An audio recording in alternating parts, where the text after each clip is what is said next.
little bit ridiculous, but we'll manage.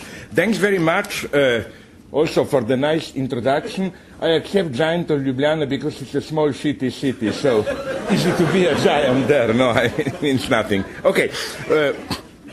I just feel bad for you. My God, go and read a book, even if it's a book of mine, better than standing here. But okay, free country, your choice.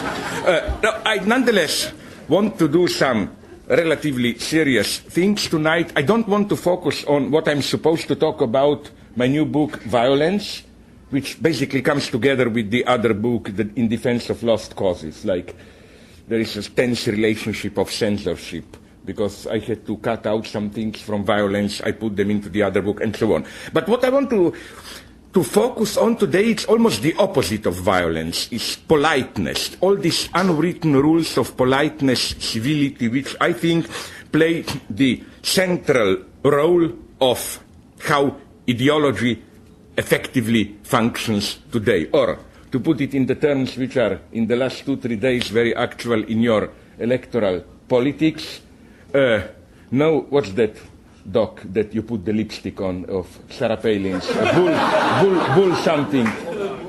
Sorry? The bulldog? No. Pitbull. No pitbull without lipstick, no? Lipstick is ideology you have to put on.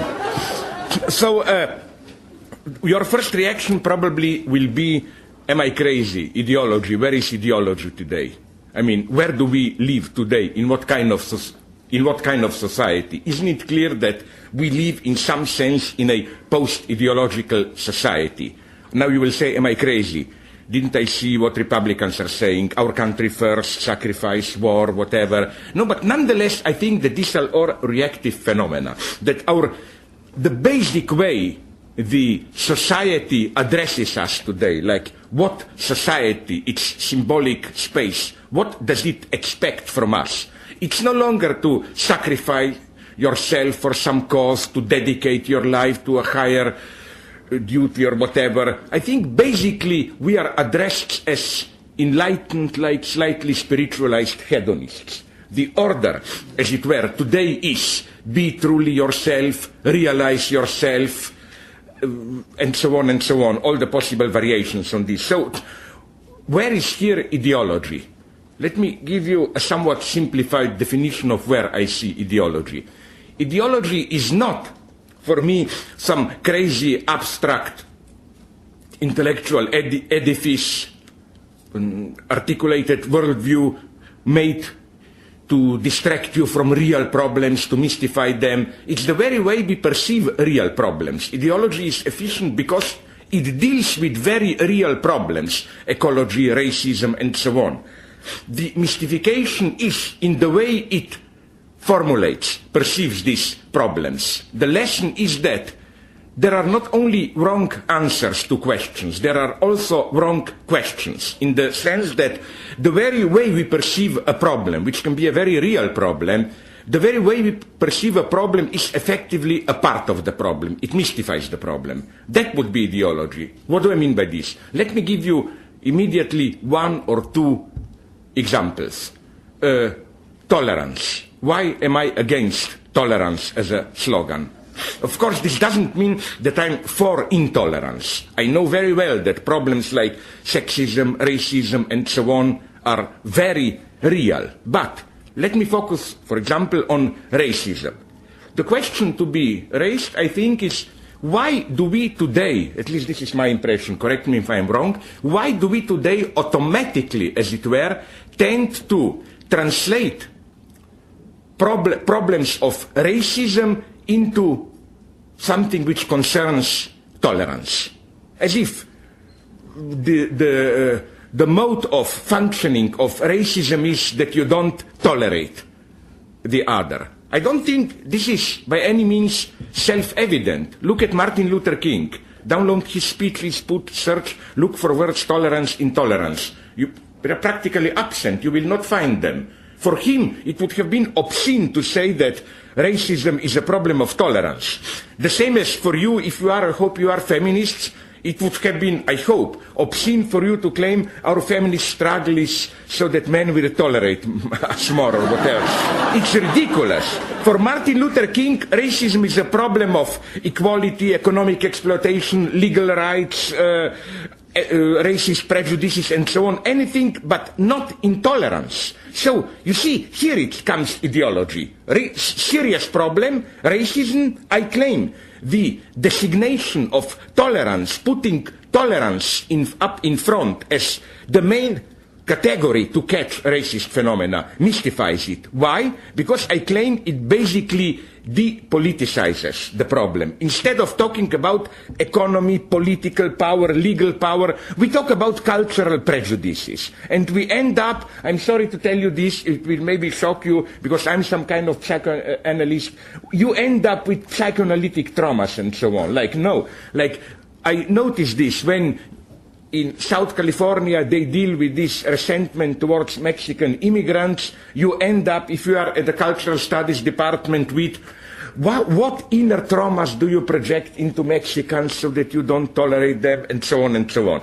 So again, so why do we do this? That's the true question. I claim it's precisely the sign, one of the signs of our so-called post-political era, where we less and less talk about economy, politics, political structure and so on, and more about culture wars. That is to say, all phenomena, the only way practically to introduce passion into politics, to get out of this grey expert dialogue is to move into the domain of culture wars. And that's what does this say? As I developed in one of my earlier books, I think the lesson is that the two guys who appear to be opposed, Francis Fukuyama and Samuel Huntington, are really two sides of the same coin. You know, Fukuyama, the end of history. That is to say, even if there is a long period of struggle, blah, blah, we have found, according to him, the formula which is, if not the best, at least the least bad of the possible world. Capitalism with liberal democracy. Huntington, on the other hand, as you know, predicts the clash of civilizations, that is to say, culture wars. But I claim culture wars are the mode of political struggles at the point of the end of history. I mean, I don't really think that we are at the end of history, but one has to be very careful here. There is something in our experience which fits this designation, the end of history. Precisely this post-1990s feeling of big ideological projects are over. We live finally in an era which, again, found at least the least worst of the possible worlds. So this is where I see ideology. Or let me take another topic which we are all well aware of how serious it is. Maybe it will even decide our lives, my God.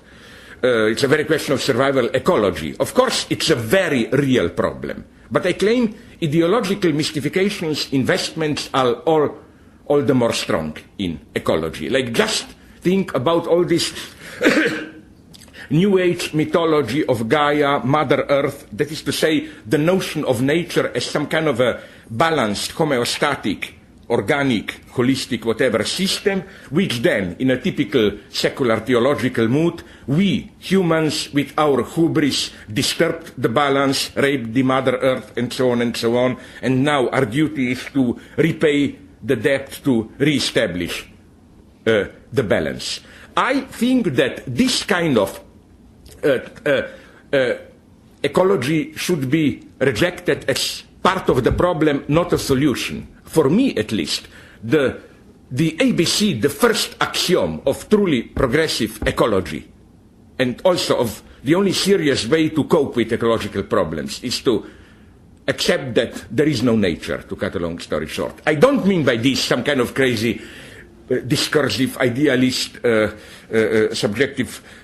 subjectivist approach. I'm not saying there is no objectivity, everything that we perceive as reality out there is our discursive construct. No, I'm saying that nature is not what we understand by this notion, some kind of organic, self-contained, homeostatic reproduction which we disturbed. To cut a long story short, if there is a lesson to be learned from progressive Darwinists like Stephen Jay Gould and others, it's that nature doesn't exist in the sense that it's one big catastrophe, one big imbalance.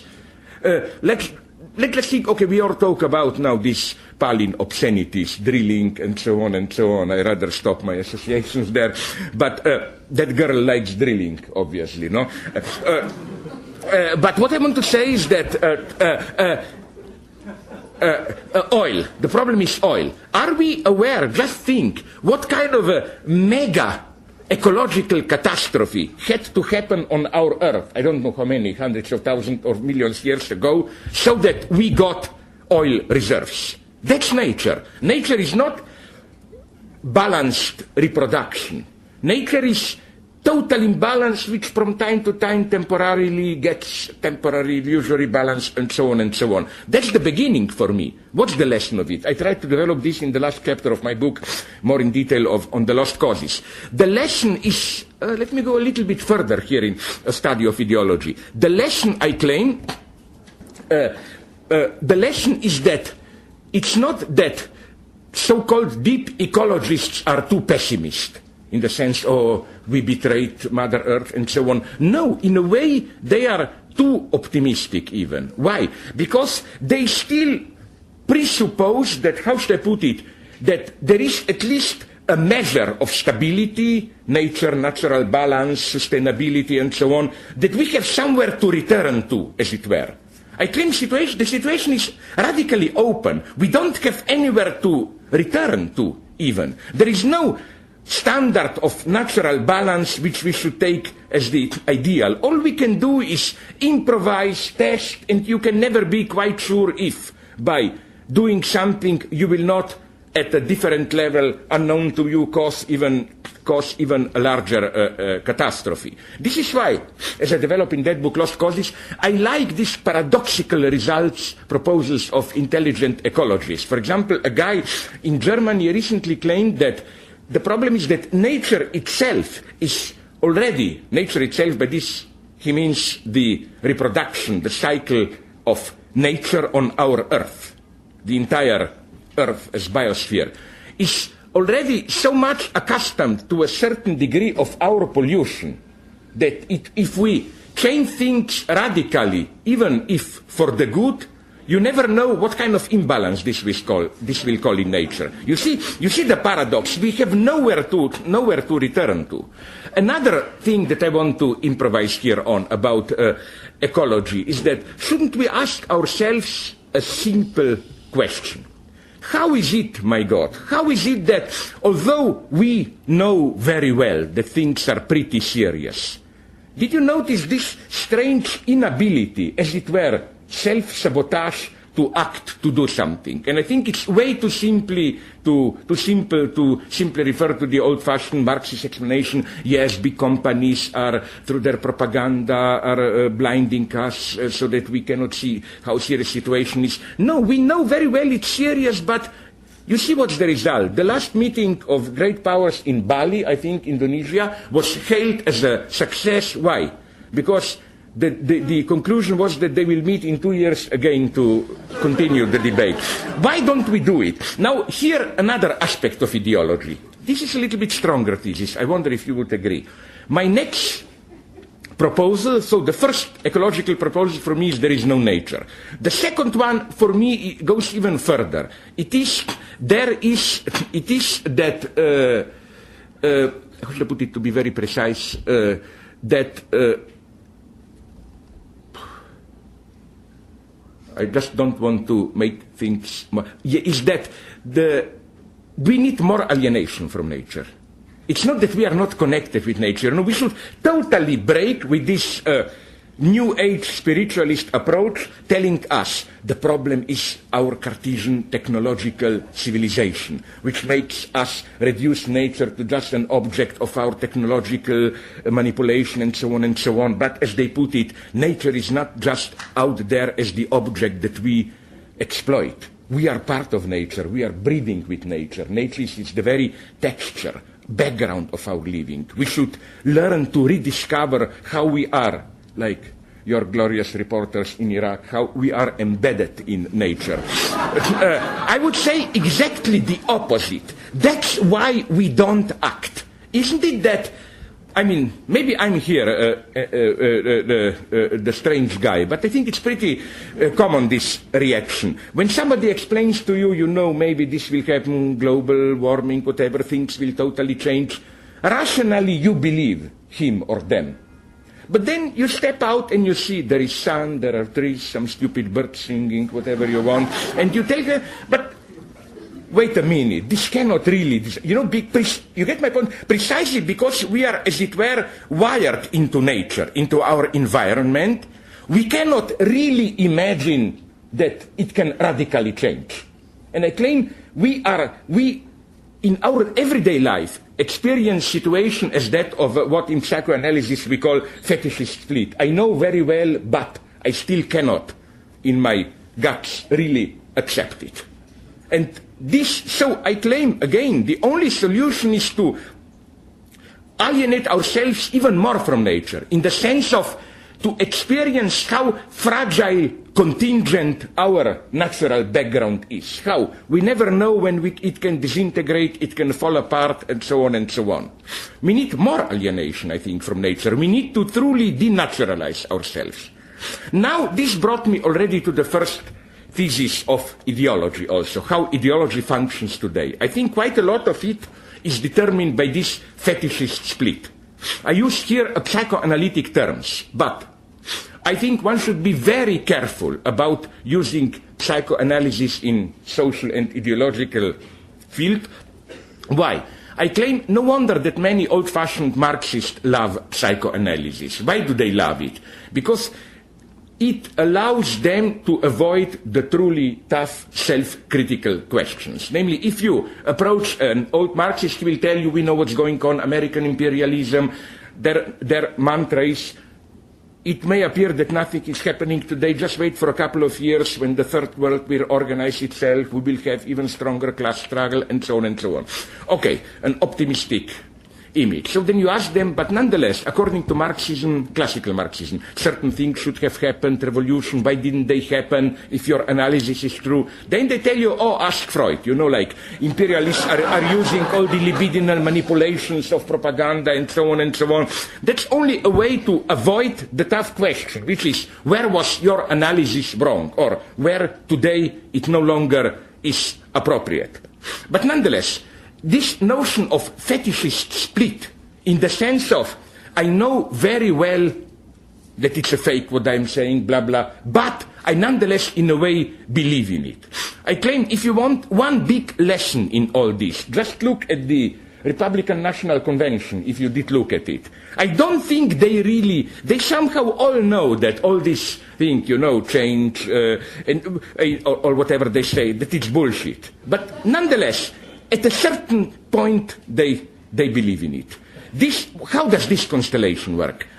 Here one should turn to Hollywood, maybe. I claim that Hollywood films, especially big blockbusters, are for me so interesting because effectively you often find in them our basic ideological constellation coordinates at its purest. You know, Hegel, the big German guy, said somewhere a wonderful thing in his aesthetics. He said, apropos painting, that a good portrait of a person looks more like that person than that person itself looks like itself.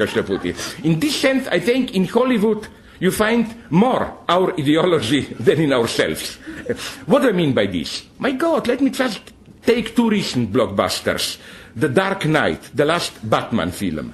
First ideological trend, I hope I will have some time later to return to it, is, and I really hate this, it's this psychological depth. Did you notice something horrible? I mean, I'm a flat, vulgar person. I hate this, how they are telling us that in the last Batman, or it was the same Spider-Man, whatever, that the hero is no longer just a flat cartoon hero. You can see his anxieties, his weakness, his traumas, and so on, as if somehow this makes it deeper or more artistic or whatever. No? And I think this is a general ideological move today. Did you notice how, I don't know, when I visited Israel, my Jewish friends draw my attention to this, how the whole propaganda of IDF, Israel Defense Forces today, is no longer this old arrogance of, one of our battalions can take over an Egyptian or Arab army in an afternoon, whatever. No, it's to emphasize repeatedly, we are humans like everybody else. Like you see on Israeli TV, soldiers crying, even I saw one literally shitting out of fear, whatever. But that was their point, like as one of the officers put it, military is not in our genetics, but we are normal, nice human beings like you. Look at us in our humanity. That's ideology at its purest, because it blurs the crucial political question. When I visited Israel, there was a wonderfully disgusting manipulation there, precisely when I was there. All media reported on a strange event when Israeli Defense Forces or some anti-terrorist unit broke into a house of an alleged terrorist. He was the father of the family. The supposed terrorist wasn't there, only his family was, wife and children. And of course, since the soldier brutally entered the house, the wife and the children awakened. A daughter ran crying to the mother, and mother, trying to calm her down, shouted her name, of course. It was something like Sarah also. Sarah, everything will be okay, and so on. And then a soldier, one of the soldiers who entered the house brutally, now, in this way, learned that his own small daughter had the same name as that Palestinian daughter. And he showed the mother the picture. You see, we are human nonetheless, and so on. This is ideology at its purest. This, we are nonetheless all humans. It serves a precise function to blur the crucial question. If we are, like in that case, if we are all humans, my God, why are you doing what you are doing to me at this point, and so on. I mean, this reference to the wealth of inner life, which doesn't make us only ideological categories, is ideology, which is why, to give you a funny, vulgar story, when not this publisher, Picard, another one asked me to do this disgusting thing. I hate it. This is for me, at the back cover of the books, usually you have a couple of lines on your work, Professor blah blah deals with Hegel and so on. And then you are supposed sometimes to add a line or two on your, to give a human touch on your private life, like in free time, Professor likes to sail and grow tulips or whatever.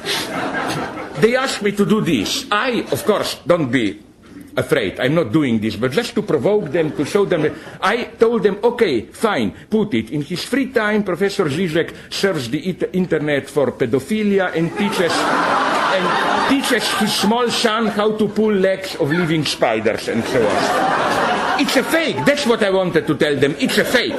It's a fake. Precisely this human touch is a fake. Like the last, I had really to laugh, lesson of how this function was. I learned recently that the guy who will even die now, I learned he wasn't at the parade, Kim Jong-il, the leader of North Korea, opened up recently, a couple of months ago, the first golf course in North Korea. Open, of course, only for foreigners to earn foreign currency. So the leader, Kim Jong-il, was the first one to test it, of course. So it's an 18 holes golf course. You know how many hits he needed to finish all 18? Not 18, 19. And I can imagine how first probably they wanted to put it 18, he's a genius. But then somebody probably said, no, this wouldn't be realistic. Let's add one so that it would be more This is the problem. So back to how it functions. That is one. The other, much more ominous aspect of The Dark Knight, here it's really an echo of our worries, predicaments, is, did you notice that in its final denouement, the movie, okay, some of my friends who like the movie try to read it that it's an implicit critique. I have my doubts. At least the story of the movie, of what I will now describe, basically condones lying as a necessary ingredient of social stability. You remember what happens at the end? The policeman who was supposed to be a good guy is discovered to be the murderer. Then the judgment is, if this will be known to the public, it will undermine the trust, the confidence, and so on. So heroically, Batman takes upon himself the crimes. This is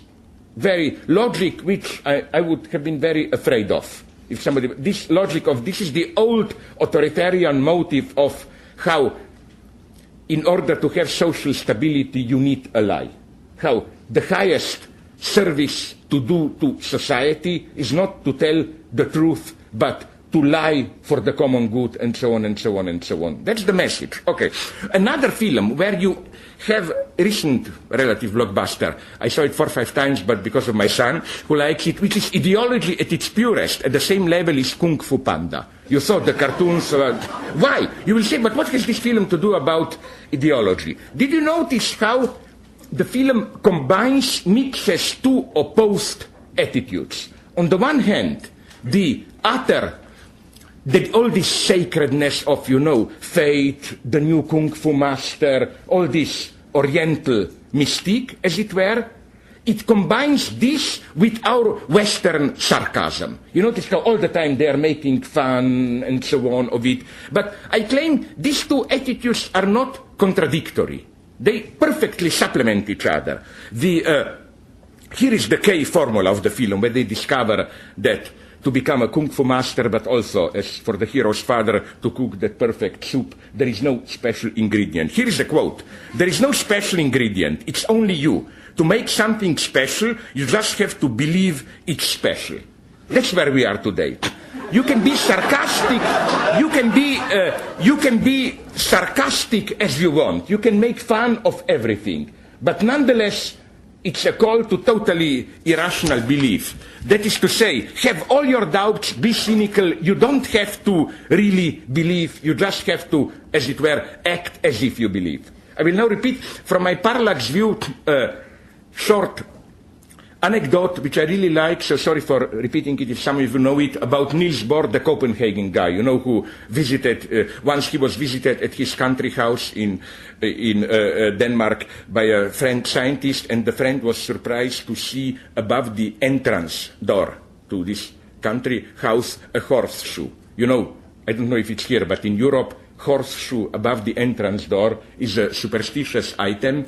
The idea is that it prevents evil spirits to enter the house. So the friend asked Niels Bohr, but wait a minute, you are scientists, do you believe in this superstition? Niels Bohr said, of course not. Then the friend asked him, but why do you have it here? Niels Bohr answered a wonderful, precise answer. I don't believe in it, but I have it here above my door because I was told that it works, preventing spirits enter, that it works even if you don't believe in it. This is our ideology today. Nobody believes. If you say democracy, it's corrupted, who cares, blah, blah, blah. But we have it up there, as they put it, no? We act as if we believe in it. And this was the first one, I think, to formulate this formula was Golda Meir, the ancient Prime Minister of Israel. It's a wonderful formula. When asked, do you believe in God? Here is her answer.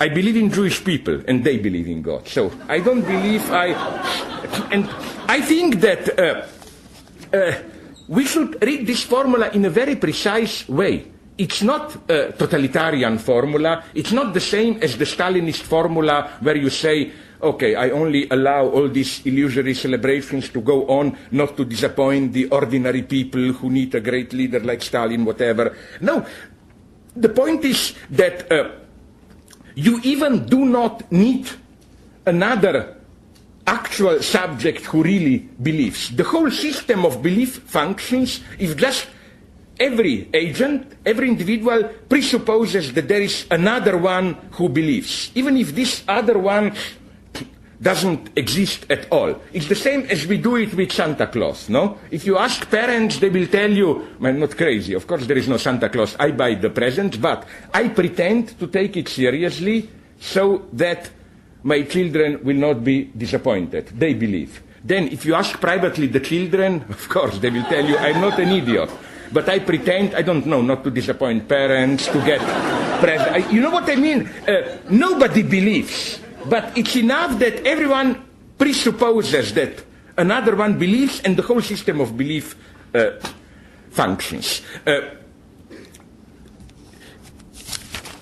Now let me, and this will be then the end of repetitions, but I will give another twist to this old story that I know I repeated it 5 times in my books. Everybody knows it. I want to repeat it because, again, I will give a different reading to it. To get at this logic, let me tell you a joke again, which you all know, the old one about a man who thought he was a grain, returning to mental hospital, saying, I'm afraid I will be eaten by a chicken, and then the psychiatrist asked him, but wait a minute, we cured you. You know you are not a seed of grain. You are a human. He says, so a chicken cannot eat you. The guy answers, yes, I know it, but does the chicken know it that I am no longer? It's a very realistic joke. This is how our ideology functions. We know very well that we are not a piece of grain or whatever, but our problem is, as it were, does the chicken know it? That's also, if I may make another reference to cinema, what I find fundamentally wrong about a film which many people like, but I'm totally opposed to it, about the Holocaust comedy, La Vita è Bella, Life is Beautiful, Benigni. First, we have to accept a very traumatic fact. There is a lot to learn from it, that why are almost all really good films about Holocaust comedies? No, I'm not here trying to provoke you, to be open. I'm not making fun of it. I'm not crazy. I mean, I sold this thesis, I'm proud to tell you, at a conference in Jerusalem. And my God, some old ladies with all those tattoo numbers came to me and totally agreed with me. That to have a tragic situation still presupposes that the victim retains a minimum of dignity to play the tragic role. When things go really bad, you no longer have a tragedy. You have something which can paradoxically be rendered only as a comedy. In other words, to claim that the fate of the Jews and other prisoners in Auschwitz and so on was tragic, you concede to the Nazis too much. You underestimate the radical humiliation. So that's okay with the film. My problem is the end, when you are supposed to stop laughing and cry. Last 5 minutes when the father sacrifices himself for the son and so on. I can imagine a different ending which would have been much more uneasy, I claim. I hope you know the film, no? The story that father and son, Jews, are put into a concentration camp from Italy, and in order to enable his son to survive the camp without being too traumatized, father tells him a fiction. That in reality, this is just a big competition game. Who will endure life in this camp without breaking down? That if they want, they can leave at any moment. It's just one big game. Okay, I claim, and that's the premise of the film. Wouldn't it be much more uncanny if the father were to discover at the end that the small kid knew all the time that the father is lying to him, but just pretended to believe to make it easier for father? That would have been a truly desperate situation, I think. Okay, so again, in La Vita è Bella, he is the chicken, the son. We can be brutal, ruthless, the chicken doesn't know. There has to be a chicken. That's, I think, the premise of liberal permissivity. We can do whatever, sexual orgies with cows, whatever. I don't know what you do here. But there must be a chicken who doesn't know. Usually, these chicken are children. Did you notice how in today's era, where we proclaim, permissivity, Freud is outdated, we are no longer live in a Victorian era, nonetheless, the central insight of Freud, that into children sexuality, is, again, it disappeared. It's a taboo. That is to say, did you notice how, and again, I have no sympathy for pedophiles, but nonetheless, I find it interesting as an ideological phenomenon how in the last 20 or so years, the child molesting was elevated into the ultimate figure of a crime. I think, again, it's as if we can play our dirty games, adults, but children's innocence has to be protected. And we find this logic of protect the innocence of a children. That is to say, there is an agency whose appearance has to be protected. This is where ideological mechanisms start to function. Let me tell you a totally crazy story. I know a country which fell apart because a chicken wasn't allowed to know. It's my own ex-country, Yugoslavia. What do I mean by this? Now that old communist nomenclatura guys are publishing their memoirs, we learned something very strange, that already in the early 70s, it was clear to the circle around the old, big, legendary, whatever, President Tito, that the economic situation is horrible, and that at some point it will be necessary to do what we euphemistically today call necessary structural readjustments, no? Like, you know what this means. But they decided Tito is old and it will make his last years very unhappy to see the economic crisis. So they decided to postpone the outbreak of the crisis till Tito dies. So throughout the 70s, the state of Yugoslavia was acquiring new debts like crazy just to sustain this artificial half-welfare. 1980, Tito died. The economic crisis was allowed to explode. The result was, of course, explosion of nationalism, which incidentally, that's another ideological trap. Please, it's even worse than Elvis of cultural theory or whatever. This story of, yes, Balkan, primitive part of Europe where they're still living in their medieval dreams. If you want to understand the Yugoslav war, you have to know the last 500 years of history and so on and so on. I think absolutely not. That was the trap of the West. Pure ideology. You were fetishizing Balkans into some exotic place, sustained by filmmakers whom I don't like, who played this game, like the most famous Yugoslav Emir Kusturica, his underground. Ideology at its purest. The West got there what it wanted. The image of ex-Yugoslavia as a country where people drink, fight, copulate all the time, a permanent orgy, and so on. So what I wanted to say is that if you want to account for the disintegration of Yugoslavia, forget about this old nationalist myth. The problem was a very simple one, I claim. Communist nomenclatura in each republic had to find a way how to retain its legitimacy. And the only way was by making a pact with nationalists. But let me go back. So here, again, one can say that, in a way, one of the crucial elements in the conditions for the country falling apart was that for last 8 years of his life, the chicken President Tito wasn't allowed to know. And this logic can get very mysterious. It is at the level of these mysterious excesses that you get ideology at its purest. For example, there is, since we are close to, okay, we are not as north as Washington and Alaska, but close to that area, let me tell you a weird story which I found wonderful. What happened in Soviet Union in 1953? Okay, Stalin died, and then in the summer of 1953, the first volume of the new Soviet encyclopedia, covering letters from A to C, appeared. A to C.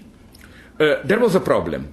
In it, there were 2 pages, almost, on Beria, Lavrenti Beria. You know, he was Stalin's boss of KGB, but immediately after Stalin's death, he was arrested by Khrushchev and his gang and shot as a traitor English spy and so on and so on. So, for the Stalinist universe, there was a problem here. Like, you know, in Stalinism, when you are off, you are a non-person. So what to do? What was the solution of the editors? It was a big printing. It was like 3-4 million copies, encyclopedia. Every subscriber got a letter from the editor with a new page, and he was ordered to cut off the old page leaf with entry on Beria and put in the new one. And they perfectly restored the continuity. On the new page, the previous entry went on, then it was this page to the end, the beginning of next page on. Here is the genius. You know what did they replace Beria with? Here I come to Alaska. Bering Strait, the same B-E-R, with some photos and so on. So now ask yourself a naive question. Why this worry to erase all the traces of Beria to restore perfect continuity? Who was duped here? Not the ordinary people. They had to do it, my God.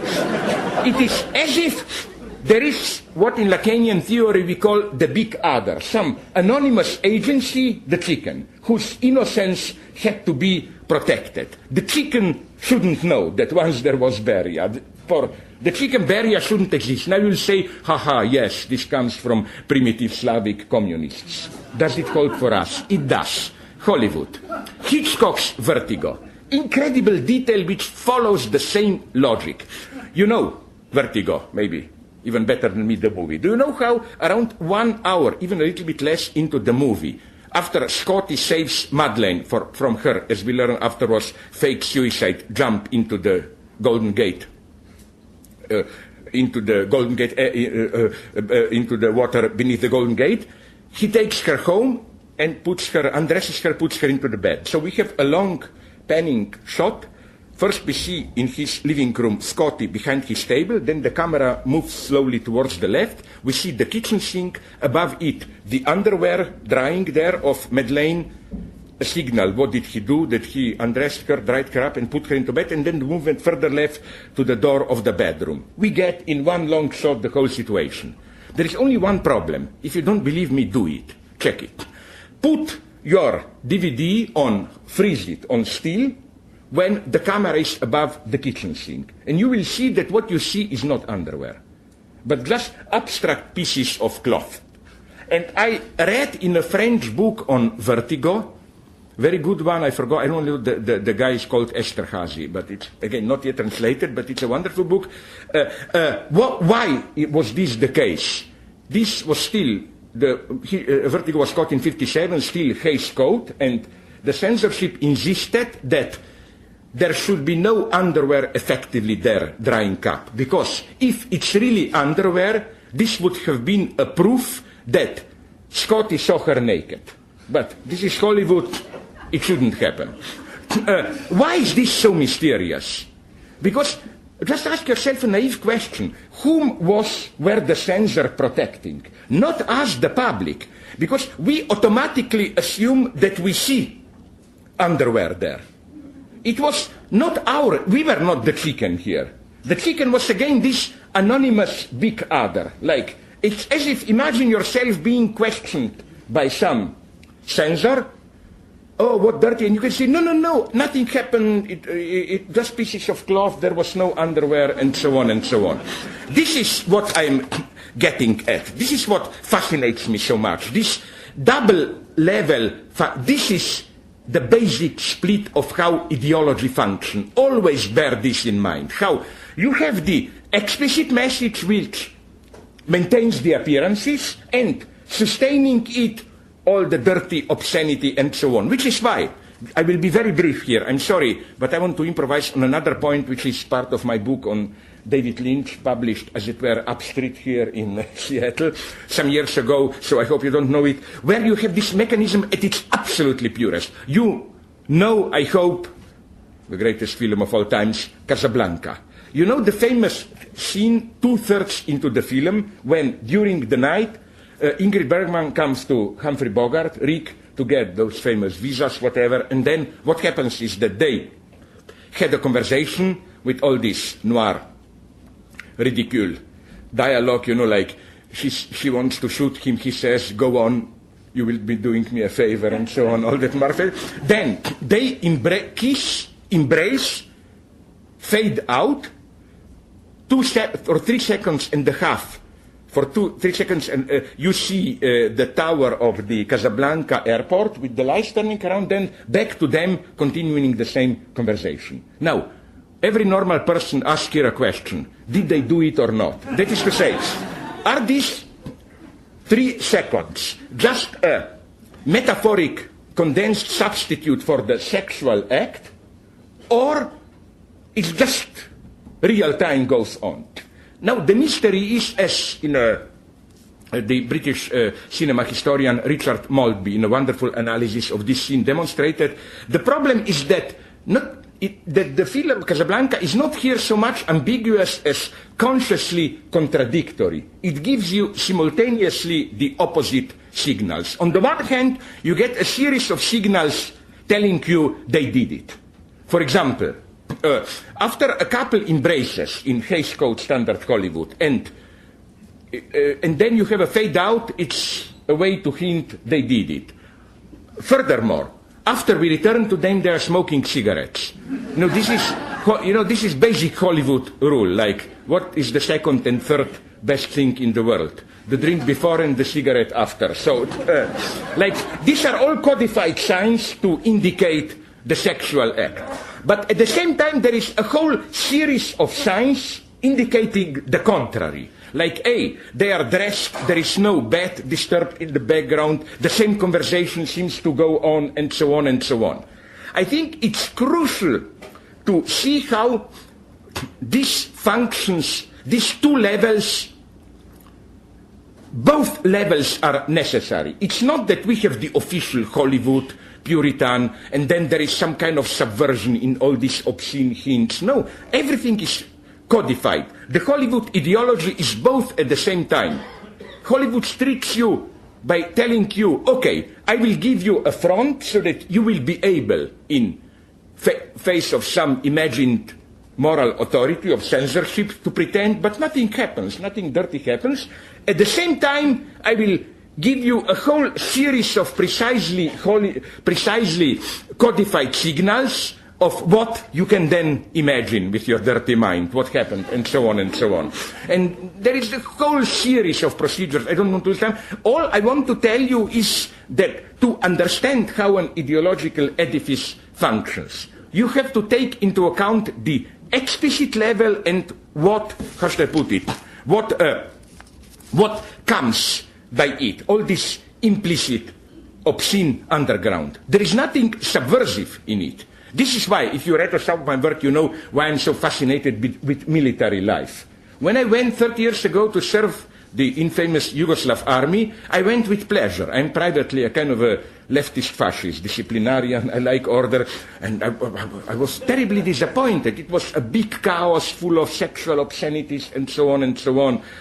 That's the truth of the army life. From what I learned, it's the same with your army. It's all the discipline stuff and so on, but then you have fragging, you have all these rituals, you have all these obscenities. For example, this is why they always fascinated me, these so-called marching chants. The songs, okay, all I know is from Hollywood films, that the Marines sing when, you know, this weird, obscene mixture of nonsense rhymes and sexual obscenities. Like I remember in A Few Good Men, they sing, sorry for the obscenity, something like, I don't know, but I was told that Eskimo pussies are rather cold. Like this total meaningless of, you know what's my message? This is not kind of a resistance towards the official ideology. No, this is a necessary constituent for the functioning of the edifice of power.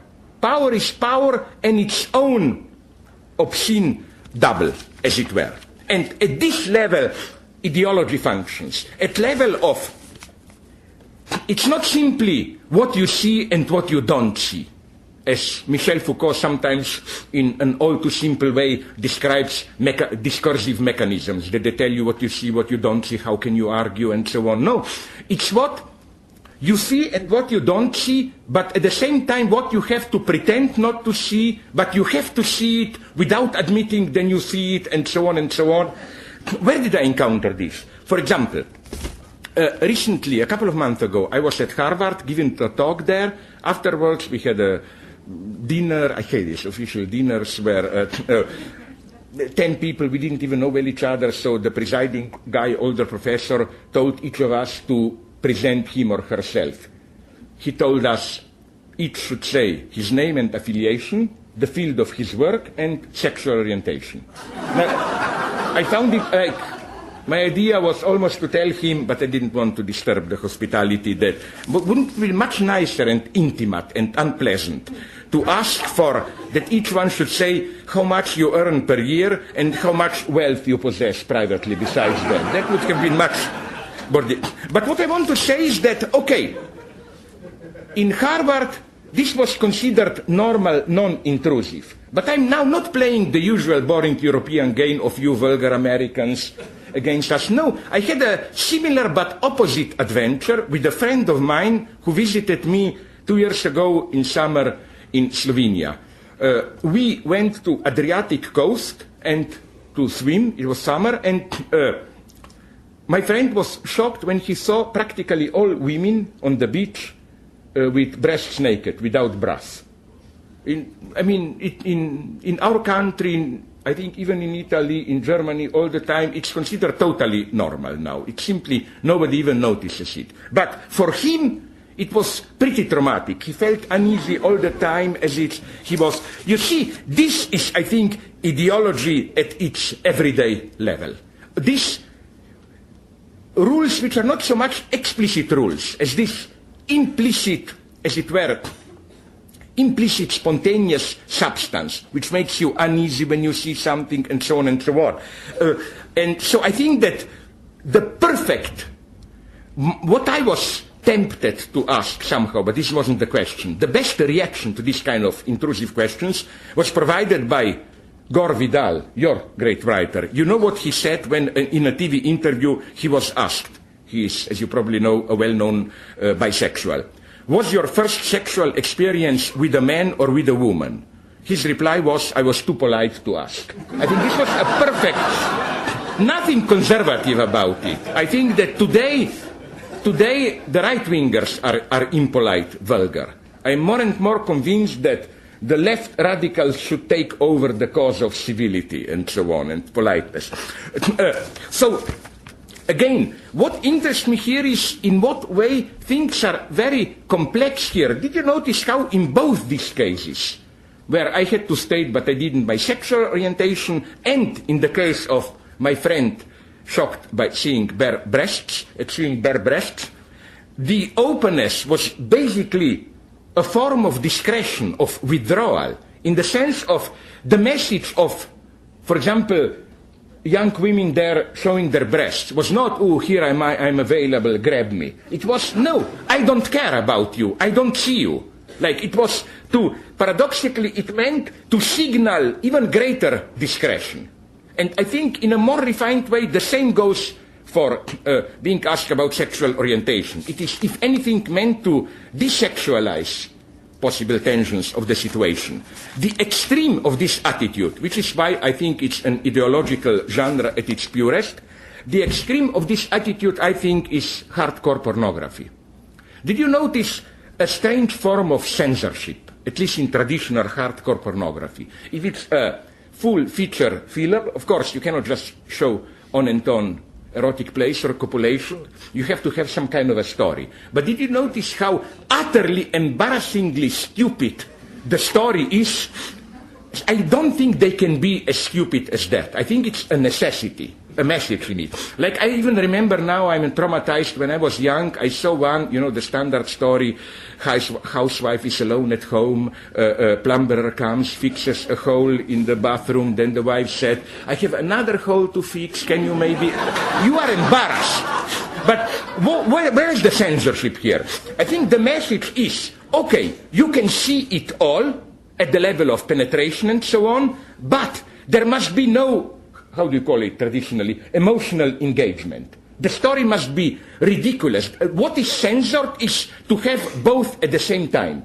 That is to say, an engaging, pathetic, where you feel empathy narrative with seeing it all, which is why Catherine Breillat in France and some others in Europe now, who try to do precisely this, making films which at the same time show sexual act in all the details and try to make a convincing, pathetic and so on story, do not really catch on in the public. Now you will tell me what I'm usually told, but where do I live? This kind of hardcore obviously will tell me I must be old. This was going on like 30 years ago. Where are we now? Oh, I asked this question, my friends, and they told me that now the predominant form of hardcore, or at least the typical one, is so-called gonzo. Gonzo, I think, the way I understand it, is even worse. You know what's the rule of gonzo? That there even isn't a story. That is to say, gonzo means that like the actors and the cameraman or director directly interact, like actors look into the camera, make funny remarks, oh, do I look well enough? Cameraman tell them move a little bit and so on. This is for me the utmost censorship. They are terribly afraid that they're kind of ultra-Brechtians, terribly afraid that you would be caught in identification, in the illusion. They had to sabotage this all the time. So again, these rules of what you see, what you don't see, what you see, this is what I want to emphasize. What you, of course, see, you are even supposed to see it, but you have to pretend, act as if you don't see it, and so on. This is ideology at its purest. This is where civility enters. Because what is civility or politeness? It's something pretty mysterious. It's neither goodness, generosity, kindness. Generosity and kindness are less obligatory. You are somehow obliged to be polite, to behave in a civilized way. But you are not in any way obliged to be kind and generous. On the other hand, civility, politeness is less than legal or direct, explicit social obligation. Nobody can force you to be polite, to behave in a civilized way. And this is crucial, I think. Here I have a problem with so-called political correctness. What it does is that it directly penalizes something like talking in a brutal, harassing way, which should be a matter of politeness and civility. I think that the result is necessarily catastrophic. But what I want to tell you is that this is the lesson, again, to learn, that we should be aware in what way to live in a free individualist society, which is more or less ours. What a complex cobweb texture of implicit rules has to be there so that we can interact with each other as free individuals. Many rules have to be here so that we can be free, as it were. And this, I think, enables us to throw a new light on this so famous phenomenon of ethnic or religious fundamentalism. There is a pretty stupid sociological cliché which claims that fundamentalism means that people today are afraid of too many freedoms. The idea is we live in a society where you do whatever you want. You can choose even your sexual orientation, your ethnic belonging. Like too much freedom. You have to choose to recreate yourself all the time. So the idea is people are afraid of this excess overburden of freedom, and they escape into some old set of traditional firm values to give meaning and stability to their lives. I would say yes and no. This is the less important part of the story. What is more important is the exact opposite. What do I mean by this? I got a lesson of a lifetime when some more than 10 years ago I visited briefly Belgrade, and by chance in some local restaurant got in contact with some really hard nationalist guys, ethnic cleansers probably, and so on. And I got really a lesson of a lifetime from them. Namely, they told me openly that why are they what they are? They told me, no, it's not who they escape freedom, they want old values. No, they told me on the contrary. Modern life was for them all too well regulated with all its politically correct and so on rules. As one of them brutally told me, my God, if you want to live in a free Western society, if I were to live there, I cannot even beat my wife. I cannot rape a nice girl if I see her. I cannot beat a friend. I cannot swear. I cannot whatever. For them, liberal society was all too regulated and stifling. And for them, recognizing yourself, identifying yourself as a nationalist fundamentalist meant a new freedom. I'm a nationalist, which means on behalf of my nation, I can do whatever you want. Let's go to Bosnia, let's kill, let's rape, let's rob, and so on and so on. This is a crucial element of so-called totalitarian appeal, as it was already very clear to Adorno, the good old Frankfurt guy, who already in late 30s, he wrote a wonderful short text on the psychological structure of fascist propaganda, where he emphasizes how Hitler was not a figure of paternal authority. Wilhelm Reich was totally wrong here. The message of Hitler was not, I'm now a good father. You were too wild, my children, in Weimar Germany with moral decadence, social chaos. Now I want from you order, sacrifice for Germany, discipline. That's the public discourse. But it was always supplemented by this implicit obscenity. Join me, play my game, and we can have fun, killing the Jews, beating. The Nazi discourse promised you all this obscenity. And what? And now I will read you a poem, which I translated into English. Please listen to it. It's a nice, short poem. Convert to my new faith, O crowd. I offer you what no one has had before. I offer you inclemency and wine. The one who won't have bread will be fed by the light of my sun. People, nothing is forbidden in my faith. There is loving and drinking and looking at the sun for as long as you want. And this Godhead forbids you nothing. Oh, obey my call, brothers, people, crowd. You know who wrote this poem? Radovan Karadzic, the guy who is now in Hague. And I think he knows what he was doing. Did you notice this moment of radical permissivity? Nothing is forbidden in my faith. Godhead forbids you nothing, and so on and so on. He was well aware what he was doing. A proof is that this is how it functions. Here, I want to quote you a passage in which Alexander Tijanic, a leading Serb columnist, described how the Milosevic regime functions when in Serbia Milosevic, the radical nationalist, was in power. Quote, Milosevic generally switched the Serbs. In the time of his rule, Serbs abolished the time for working. No one does anything. He, Milosevic, allowed the flourishing of the black market and smuggling. You can appear on the state TV and insult Blair, Clinton, or anyone else of the world dignitaries.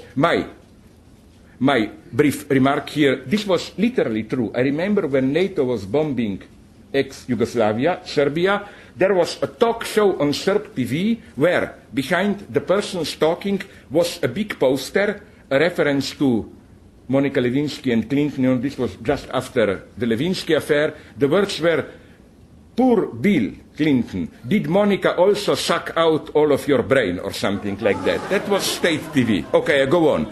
Furthermore, Milosevic gave us the right to carry weapons. He gave us the right to solve all our problems with weapons. He gave us also the right to drive stolen cars. Milosevic changed the daily life of Serbs into one great holiday and enabled us all to feel like high school pupils on a graduation trip, which means that nothing, but really nothing, of what you can do can be punishable. End of quote. You see now my point. That's the attraction, the reality of so-called religious and so on fundamentalism. The best metaphor for this is a film. So I'm slowly approaching the conclusion, which means I'm not even one half into the text, but that's life, no? Okay. I want to begin to conclude, put it ambiguously, with a reference to a good old Hollywood leftist film.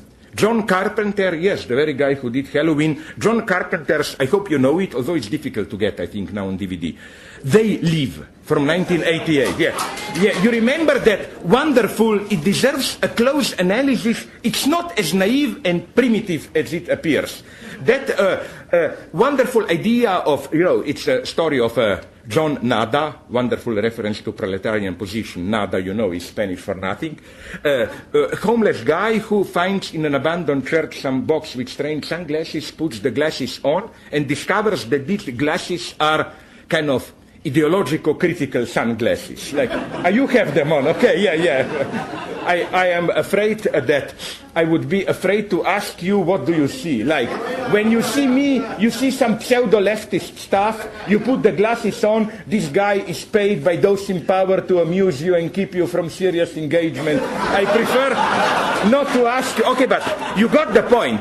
The idea is when you put these glasses on, you see the true, as it were, the true ideological message. Like, there is a big poster for visit Hawaii, have a holiday of your lifetime. You put the glasses on, it say, marriage, enjoy, reproduce, don't think, or something like that. You see the truth. Now, this may appear naive. Of course, there is a naivety, because we all know we don't need all the paranoia about aliens taking over. I mean, this excess that you see here through the glasses is inscribed into the very form of the message. No need for paranoia. But nonetheless, there is something very true in how the film stages this scene. Why? Did you notice, if you saw the film, one strange fact? One would have expected exactly the opposite. That is to say that we live the lie insofar as we look at the world with false glasses, that ideology are like mystifying glasses. And to go to this new age, be true to yourself metaphoric, isn't then the truth shouldn't it have been the opposite, that to see the truth, you should become aware that you are wearing mystifying glasses, and you should put glasses off to see with your own eyes the way things really are? No, the film emphasizes its opposite. Getting free, liberating yourself is a very violent process. Okay, but another thing I want to say, that it's crucial to, nonetheless, to combine this kind of split between implicit and explicit message, where, again, the explicit message is the hedonist one. Enjoy, have a good time. The true implicit message is the true ideological order. Don't think, marry, buy, consummate, whatever.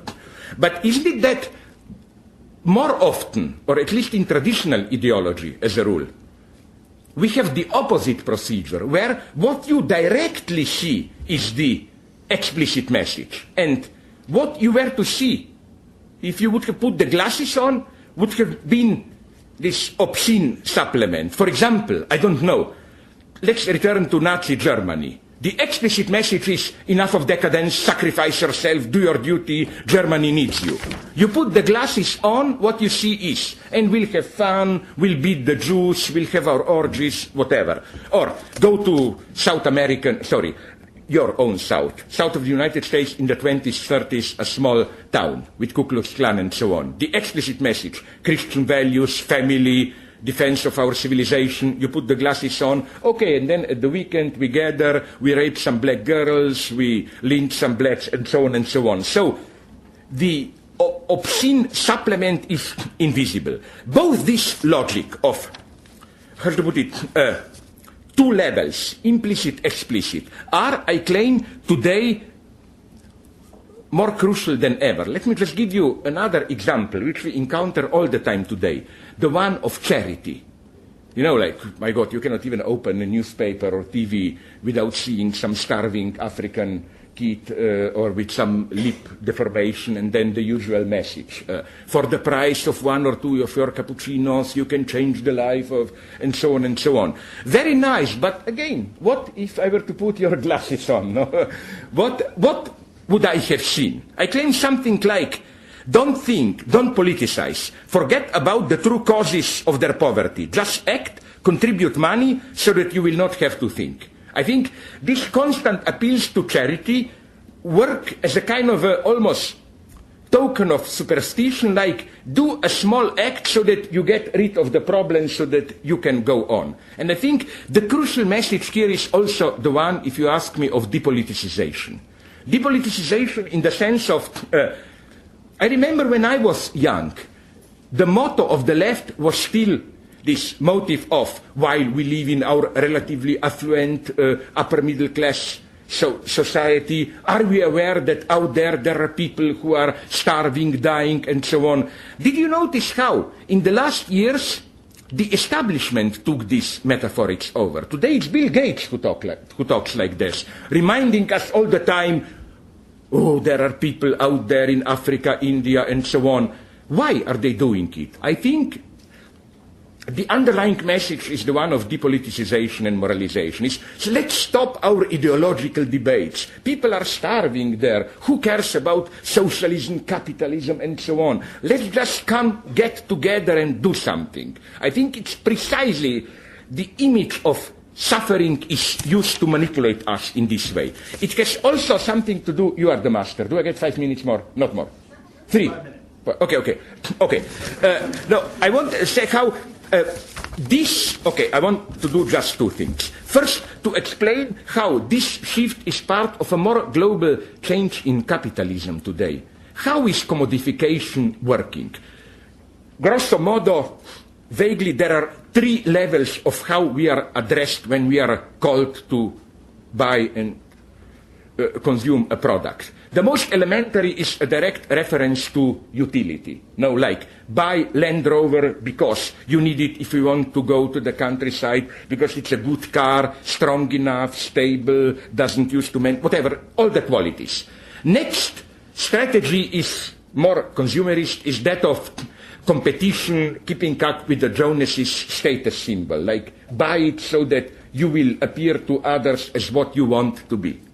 But I think both of us are today slowly receding, and more, the predominant motive is that of almost spiritual self-realization. Today they would tell you, you want to realize your potential, to feel authentic, to be alienated from big city, to breathe the fresh air. So by Land Rover you will be what you really are. You know, it's as if the point is your inner experience, and so on and so on. This, I claim, is also, let me give you an evil example, how de facto I claim all that organic food shit functions. Do you really believe that if you buy those rotten apples, which cost twice, okay, maybe they're a little bit less poison, but I don't really think. I claim the reason you really buy it, it's not because you really believe in pure scientific facts, even not for keeping up with the Joneses. Who cares? It's not a big status symbol. It's, to make you feel good, like, world is in a crisis, isn't it nice? I'm doing something, I'm participating in a larger, meaningful project, and so on and so on. This is what we should be looking at all the time. Now, really to conclude, what I wanted to conclude with is to develop how this game of two levels, implicit, explicit rules, how these implicit rules, of which we are not even aware, how all this is changing today.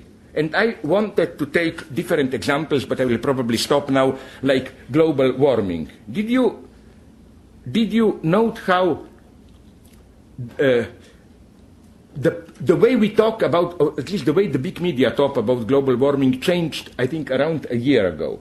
Up to a year or two ago, the large media reaction was, let's not exaggerate. Maybe it's a serious problem, but those who see catastrophe, those who accept global warming as a fact, are some kind of a post-secular, like secularized version of fanatics, old communists who need a new catastrophe now. It's okay.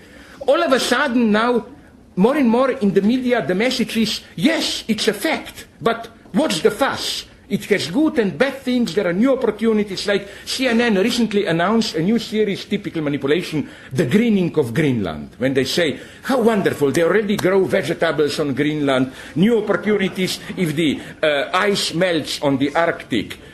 Ships will be able to bring us the Chinese gulag cheap stuff directly across. It will cost less. In this way, we will burn less fuels and so on. What worries me is how something which till now was, how should I put it, was unacceptable for us, morally unacceptable. I mean, or impossible. We couldn't imagine it. Is all of a sudden normalized. This process is where you should be attentive, where ideology works. For example, not only ecology, but what about torture, Guantanamo? Now let me be serious here. I mean, I'm not a naive anti-American fanatic. I even think that a certain way of America bashing is to play a capitalist game in a very dangerous way, but that's another story. What I want to say is that what worries me is precisely the simple fact that we talk publicly about this. I mean, I know very well, I'm the first to admit when pro-American friends tell me, wait a minute, but let's be frank, in the United States we at least debate torture. In China, in Russia, they're probably doing it much more, but you don't even talk about it. Okay, but we debate it. This worries me. Why? Let me draw a parallel. Rape. Would you like to live in a society where you would have to debate and argue all the time that women shouldn't be raped? No, I would like to live in a dogmatic society where when somebody starts to advocate the right of men to rape women, you simply disqualify yourself. I mean, people don't even attack you. You're just a jerk. And like, what's wrong with this guy or whatever? And unfortunately, I would like to live in the same society where the same goes for torture. I think the sad sign is that we debate about, and there are many other signs that this unwritten, between the lines, rules are changing. That's why I think we effectively are in the middle of change. It's not maybe the change Obama wants, it's a much more ominous change. It's the change of this very ideological background. And this is why, if you want to get what the message is, how these changes are operating, you should, I think, just all the time apply this mechanism of, okay, they are saying this, but what is the implicit message? They say, I believe this. What do they really want us to believe? And I think things are clear. For example, when Republicans are saying, not Obama, we are for change, we are the true candidates for change, it's a little bit, I'm afraid, too short to claim, oh, but they don't really mean change. Of course they don't. I don't think that they even, the real message is, we promise you to change something, to change that, what is necessary to change so that things will really remain the same. I mean, that's the message between the lines. So I think it's all too naive. I mean, it's clear, you know, when they are asked about economic, they say what? The good old mantra. They say less state spending, less taxes, strong foreign policy, absolutely nothing new.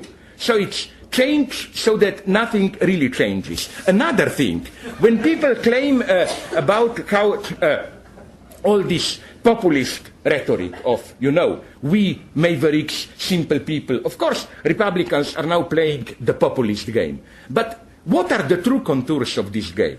Again, I don't think their real message, which is well understood by their voters, is things are really that simple.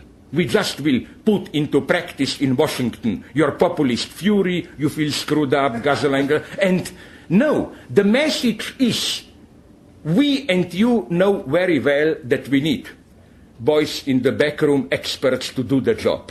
Let's play a game here. We will have the boys who will do the dirty job for you, and it's better for you not to know it. I think that effectively between the lines, they are often offering you exactly the opposite. Which is why, again, it's too short to trying to catch him at this inconsistency. They are, at a certain level of implicit argumentation, consciously inconsistent. Which is why, you remember with President Bush... dirty work. Yeah, but now literally less than 1 minute. You know, with Bush, the dirty guy, boy in the back room was Karl Rove, I think, who didn't... So, if I were to meet, I never will, of course, John McCain, or even the glorious mother, I really hate it. I don't know what was your reaction, but how could she... You know, that slimy daughter who was doing this to the... Okay, but seriously, what I would ask McCain is not, are you serious, blah, blah, but let's, no bullshitting. Tell me, who will be your Karl Rove, or who already is your Karl Rove? That's where things will be decided. Thanks very much. Thank you. You've been listening to sociologist, philosopher, and cultural critic, Dr. Slavoj Žižek, speaking at Powells City of Books in Portland, Oregon, on a speaking tour for his latest book, Violence. In a moment, we'll return to the question and answer session from the program. Slavoj Žižek's many books include In Defense of Lost Causes, Iraq, The Borrowed Kettle, Enjoy Your Symptom, Jacques Lacan in Hollywood and Out, The Parallax View, and The Sublime Object of Ideology. His work also includes the critically acclaimed documentary, A Pervert's Guide to Cinema. And he is subject of 2 documentary films, Žižek, The Reality to the Virtual, and more recently, Žižek. And now we return to the question and answer session with Slavoj Žižek. The author spoke at Powells City of Books in Portland, Oregon on September 9th, 2008. You know why it's nice to talk too long? Because then with all hypocrisy I can say now, I'm so sorry we don't have more time for debate and so on. No, I would like to stay all the night. Okay, so please, nonetheless, now we pretend for 10 minutes that we are in democracy. No? Okay, let's do it. Okay. I warn you, some of you are philosophers, I like dialogue, but I like late Plato's dialogues. You know how they look? Late Plato. One guy talks all the time, the other guy every 10 minutes just says something like, by Zeus, yes, so it is, Socrates. So, let's have a dialogue, please. So we have time for 2 questions. Okay. Let me be extremely generous. 3. No, sorry, let's see. I will tell you when I'm collapsing. Let's see, please. The first question referred back to the author's story about the man who was afraid he would be eaten by a chicken, and how that represented a fundamental truth about contemporary ideology. How do we get rid of this chicken? This audience member asked. Do you have suggestions for strategies for confronting ideology today? Okay, what I'm tempted to say, maybe it will sound problematic to you, is maybe we just need a different chicken. Like, why get rid of the chicken? At a certain level in our society, you need a chicken. By chicken, I mean this, how should I call it, fundamental hypocrisy of language, which maybe, this may sound almost conservative, is part, you know what I mean by this? Like, I all the time emphasize this elementary alienation of language. Like, let's say we meet. We are half friends, we are not yet, we met today full friends. Okay. We meet on the street, I tell you, nice to see you, how are you? We both know that I probably don't mean it seriously. You even especially know that I don't mean seriously, how are you? If I were to mean it seriously, you would have been totally justified to tell me F 3 points off, like, who are you? It's none of your business. But you see my point. It is, how to put it, it's in a way a hypocrisy. But I cannot put it otherwise, it's a sincere hypocrisy. And this works. I'll give you an example which, if you are a leftist, may surprise you. Okay, it's not actual figure today, but all I am fascinated how Lenin, in his last years, his big motive against Stalin, and it looks crazy for a tough guy like Lenin, was politeness. You remember what Lenin's main argument to why we have to get rid of Stalin is he doesn't behave in a polite way towards his colleague, he's a brutal guy. So you know, politeness wasn't it your writer, I think Kurt Vonnegut, who says this very nicely. He said, appearances are all we have, so we should be very careful with the appearances. My message here is that cynicism doesn't work. Every cynic has, cynics are very tragic. Cynical position is appearances are only appearances. You can manipulate them, but they always pay the price. So again, what I would find more sympathetic is something opposite at this level. Getting rid of the chicken would be too much of actor studio on Marlon Brando for me, which I don't like. This idea, let's drop the false forums, fully express yourself, and so on. No, I like something that I learned. A friend told me, an old guy who was friend of Jacques Lacan himself. He told me that there was something incredible about Lacan as a person. When you saw him in public, he was playing a certain role, acting in a very artificial way, and so on. He was playing a role. Then, of course, the enigma was this, like the 19th strike of Kim Jong-il. What kind of a warm human person is there behind this mask? And the shock was when you met Lacan in private, having dinner with him, going somewhere, was that there was nothing behind. He was exactly the same. This would be my type of a person. How should I put it? No, fun. The next audience member said that the author had wonderfully denounced the notion of universal love, and then that he had gone on to say that when you choose one person and love them above everyone else, that you create a desirable violence of imbalance, and that this was how love is evil. Would you elaborate on that? No. First, with this universal love, I may be changing a bit my position. Terry Eagleton, with whom otherwise he is way too liberal for me, I don't agree. But he made a nice proposal when and it's a beautiful idea, to translate the Christian agape, not as some desexualized spiritual shit, but as political love. Agape is for him the love which links together the Christian agape, as opposed to eros, which binds together the emancipatory community. This is how I read Christianity. Holy Spirit means the party, politically. Okay, but what you said, what I mean is simply that isn't love, no, I mean it in a very naive way. What is passionate love? Isn't it a moment of terrifying imbalance? Something like, imagine you have your nice daily life, maybe you have some, how do you put it in vulgar terms, sex body, occasional sex, but nothing very disturbing. It goes on, you have drinks with happy laugh. Then you fall in love. It's a catastrophe. Everything is totally destabilized. You think about it, and so on and so on.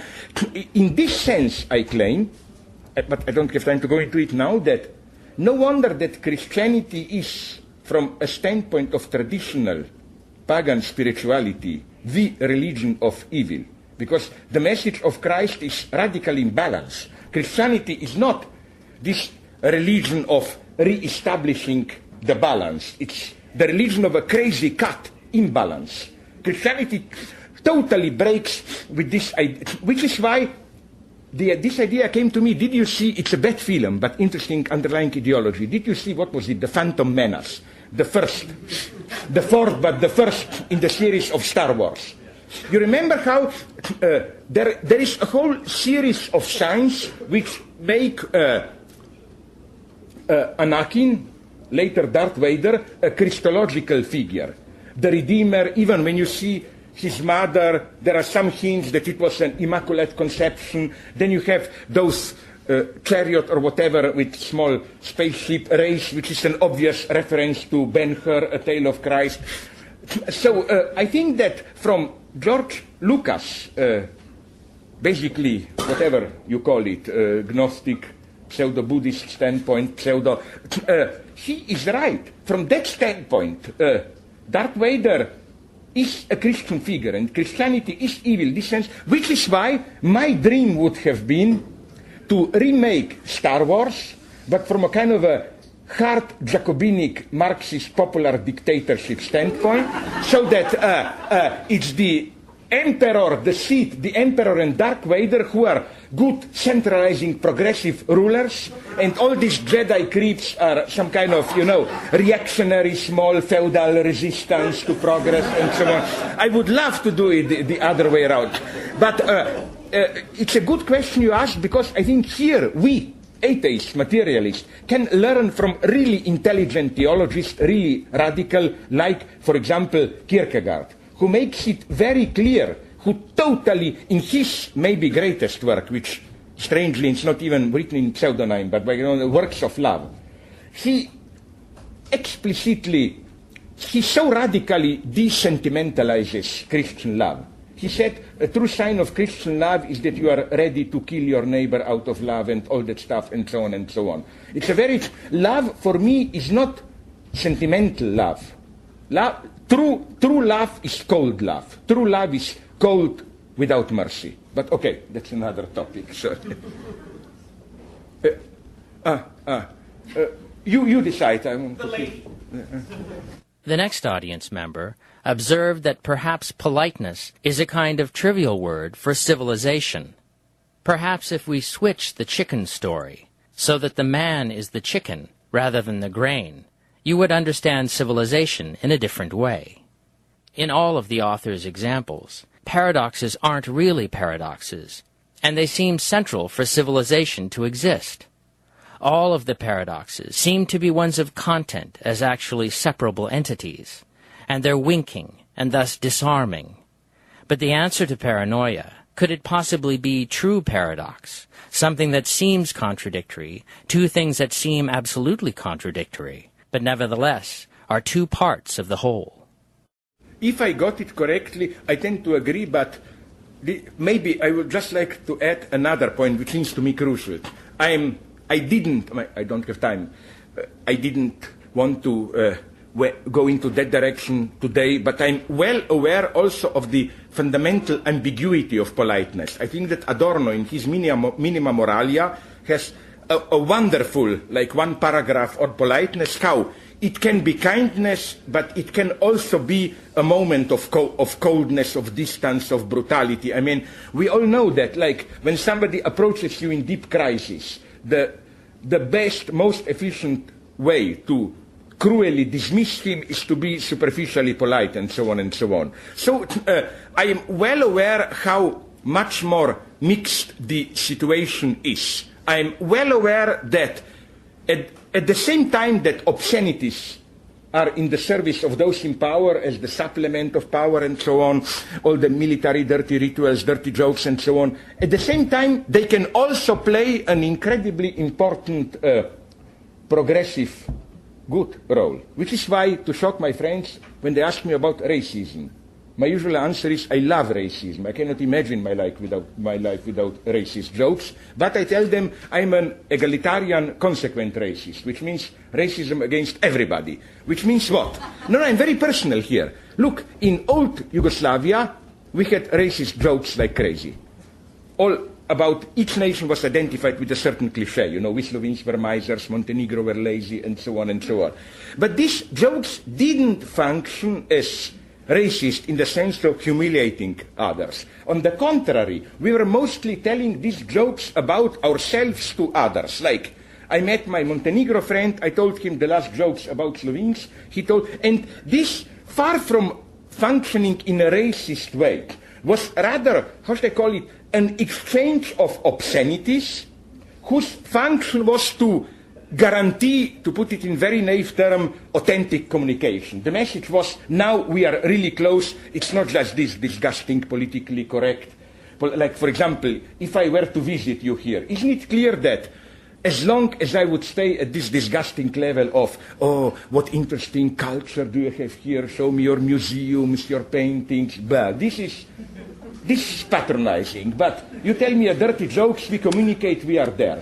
It has to be and let me tell you another, I think it's one of my less known books, I can tell it to you, stories which makes this point at its pure level. I was in the army when I became very friendly with an Albanian soldier. But then we wanted to break the ice, to signal to each other that we really are friends. So one morning he approached me and told me, I'll screw F, okay, your mother.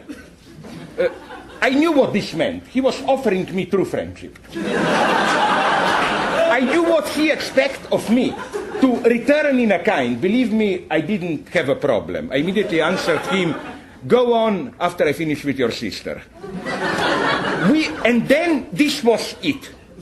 By this, I mean that from that on we were friends. And then we stopped talking dirty like this. The only remainder of this was that every morning, till the end of the military service, when we met each other, instead of the usual hello, good morning, whatever, we just said the words mother, sister.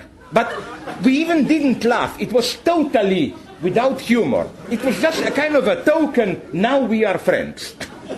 Now, I will be a good boy and tell you, I'm well aware of the price we paid, ideological price. First, obviously, this is a sexist pact. The ritual was, of course, only symbolic. We didn't really do, but the idea was to humorously enact, boys exchanging girls, men exchanging women. I'm aware of this. So the least I can say is, I would like to see two of you meeting, screw my husband, nice after I finish with your brother or something like this. It would at least establish the balance. No, okay. Second thing is the question of authority. I mean, this was possible because we were both ordinary soldiers. I mean, like, you don't go to an officer and tell him, screw your mother. No, better not. No. Which is why I hate today's post-authoritarian capitalism where bosses, they are called today, they don't like to be called bosses. They are managers, coordinators, and so on, like to treat you as equals. They tell you dirty jokes and so on. Why I find this so horrible? Because we all know that they still keep all the power. But by, at the same time, behaving friendly towards you, they block much more efficiently all criticism. You cannot even protest. They can be hurt. My God, we are friends. How can you talk like that? And so on and so on. So, okay, back to you. I agree with your point here. I vaguely know, but I don't want to go too far today. It was a very nice point that I totally agree with you, that what I was describing is just a kind of a complementary functioning of two levels, which is not really a contradiction at all. And I like your point, which is that to break out of this, it's not so much that we have to, I don't know, drop the appearance and be just consistent. It's an even more radical true contradiction. Maybe this is how I would interpret what I described to you as how Lacan acts. There is no duality there. He's just, in private life, the same totally effective, disgusting, artificial monster as in public life. That's pure contradiction, in contrast to all these games you play. How should I put it? This is why, I wonder if you agree with me. Maybe it's my Eurocentric, spontaneous racism, but this is the paradox I find spontaneously in guys this new age who went through some kind of shitty meditation, whatever, and then they claim, be calm now, you see, I'm no longer caught in this artificial mad world of I'm at peace at myself, but they talk like automaton, like doll, like at the very point when they pretend to be purely themselves, no longer alienated and so on, they appear puppets to me. So you need absolute contradiction. Yes, absolute contradiction is for me another name of subjectivity. But okay. No, one more, because I notice your tendency of privileging the right. There was a centrist question and a leftist question. Let's do this and then I answer. The next question referred back to the author's discussion of the clash of civilizations and so-called fundamentalism. Obviously, this audience member observed, a lot of what passes for fundamentalism in our discourse about various sorts of conflicts today doesn't seem to actually be fundamentalism. This member of the audience asked what the author thought true and authentic fundamentalism looks like and what role it plays. This is such a nice question that I suspect almost that you read some of my work and know what will be the answer, which is that I'm in total sympathy with true authentic fundamentalism. Let's take Amish in United States. I have no illusions about them. I mean, they have the highest family rape percentage. But nonetheless, I met some of them. What's the key feature? Fake fundamentalists are caught in envy. For them, what liberals are doing them, orgies and so on. So the perfect figure of fake fundamentalism for me is my favorite disgusting creature. I will not call him human. You remember that old preacher Jimmy Swaggart, who was first attacking Jim Baker, then when he was caught visiting a prostitute, you know what his justification? This totally disgusting of, I'm fighting evil, so I've got to know evil to fight it more efficiently. But the point is this absolute fascination, What goes on then? What are Jews, liberals, blacks? What are they doing? What I found so nice with Amish, with all their imperfections, I'm not idealizing them, is that they were genuinely amused and friendly without evil towards the Englishmen. They just thought, okay, they didn't find their way, they are probably less happy than us, but let them live. No, absolutely no envy. And although I am, as some of you may know, extremely, very critical of Dalai Lama and of all this Western Buddhism stuff, the Tibetans that I met nonetheless made a good impression on me because I encountered the same phenomenon. They don't envy us. Their vision is not, oh, I pretend to be this sacred monk, but secretly I'm bothered. What are you doing? No, it's just this benevolent indifference. And from one of them, I got a wonderfully correct remark where he told me that in your fascination with our Buddhism, you do something which is totally alien to our culture. You perceive us as being far away. We are for you kind of, that lost secret up there, secret place which you have to travel, suffering. And he told me this idea of a dangerous voyage to truth is foreign to them. The basic Buddhist insight is that you don't have to travel, it's all here. You don't have to move. We are imposing on it a totally different narrative. So in this sense, to be concrete, my God, I mean, true fundamentalists like Amish, you know, they were very much against Vietnam War. They're usually very peaceful, very critical. They're almost dissidents and so on. I'm in no way at all afraid of them. So it's very important to show as what you called her, I think she deserves the title, the lady before, when she told me about this simple, not true contradiction. That's for me the problem with fake fundamentalism. Take our beloved guys like Jimmy Swaggart, Jim Baker, and other younger.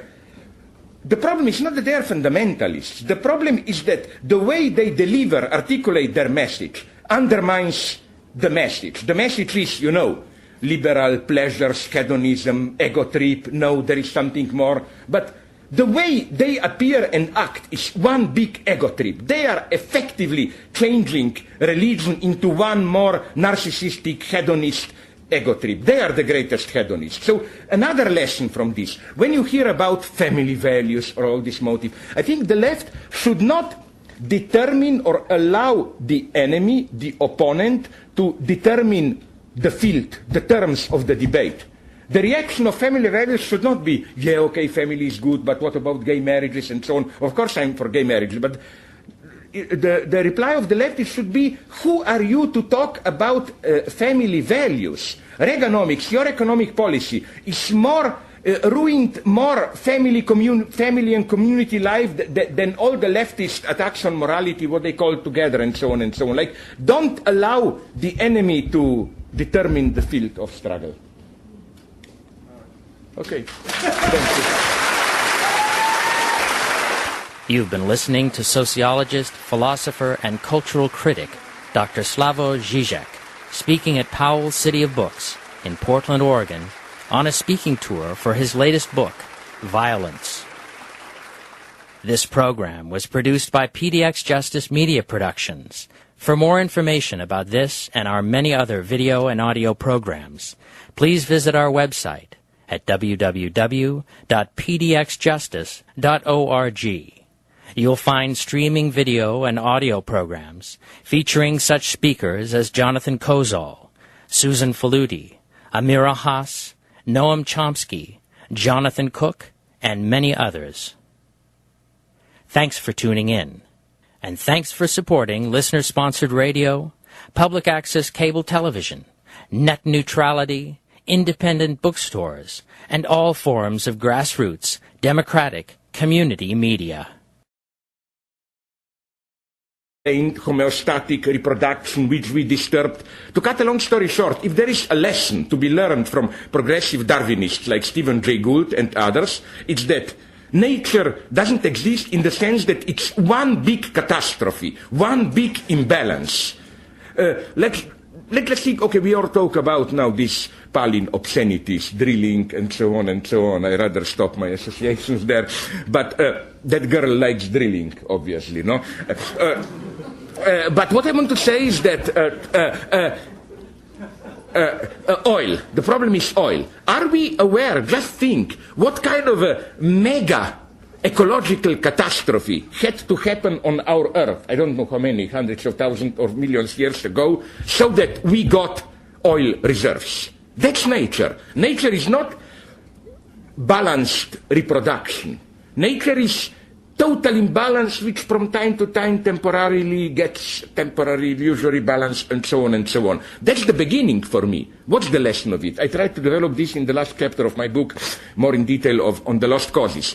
The lesson is, let me go a little bit further here in a study of ideology. The lesson, I claim, the lesson is that it's not that so-called deep ecologists are too pessimist, in the sense, oh, we betrayed Mother Earth and so on. No, in a way, they are too optimistic even. Why? Because they still presuppose that, how should I put it, that there is at least a measure of stability, nature, natural balance, sustainability, and so on, that we have somewhere to return to, as it were. I claim the situation is radically open. We don't have anywhere to return to, even. There is no standard of natural balance which we should take as the ideal. All we can do is improvise, test, and you can never be quite sure if by doing something you will not, at a different level unknown to you, cause even a larger catastrophe. This is why, as I develop in that book, Lost Causes, I like these paradoxical results, proposals of intelligent ecologists. For example, a guy in Germany recently claimed that the problem is that nature itself,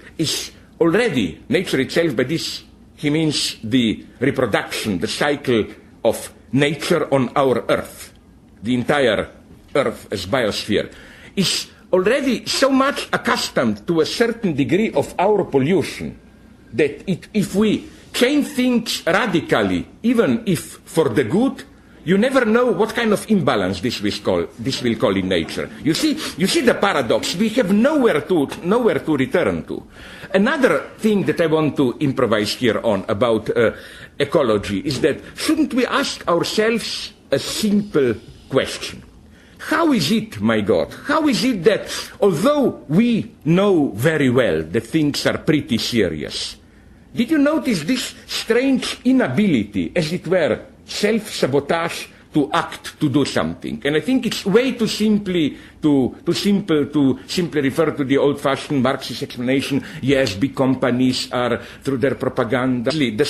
One of the signs of our so-called post-political era, where we less and less talk about economy, politics, political structure, and so on, and more about culture wars. That is to say, all phenomena, the only way practically to introduce passion into politics, to get out of this grey expert dialogue, is to move into the domain of culture wars. And that's what does this say? As I developed in one of my earlier books, I think the lesson is that the two guys who appear to be opposed, Francis Fukuyama and Samuel Huntington, are really two sides of the same coin. You know, Fukuyama, the end of history. That is to say, even if there is a long period of struggle, blah, blah, we have found, according to him, the formula which is, if not the best, at least the least bad of the possible world.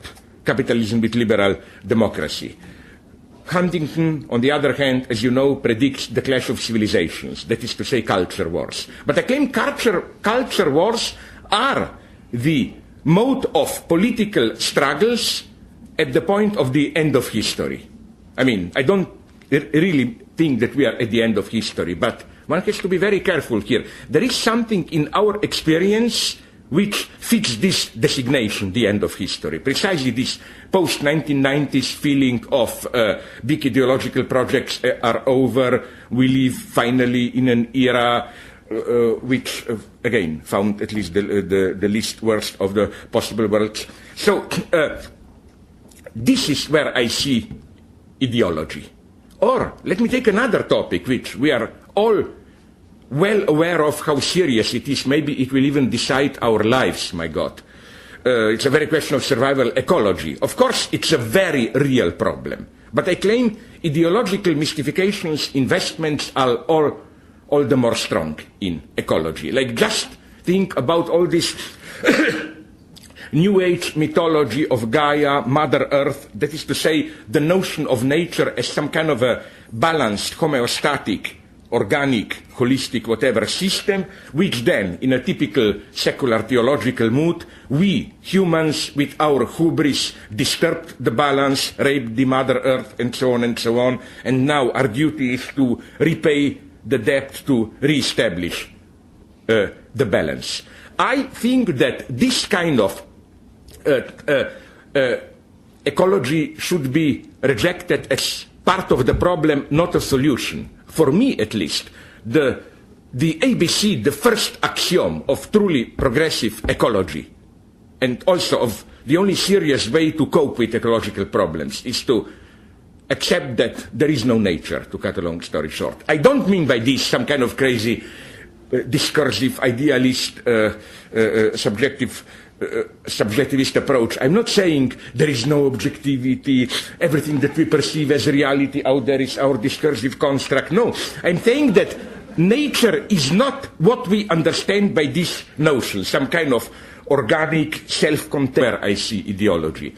Ideology is not, for me, some crazy abstract intellectual edifice, articulated worldview made to distract you from real problems, to mystify them. It's the very way we perceive real problems. Ideology is efficient because it deals with very real problems, ecology, racism, and so on.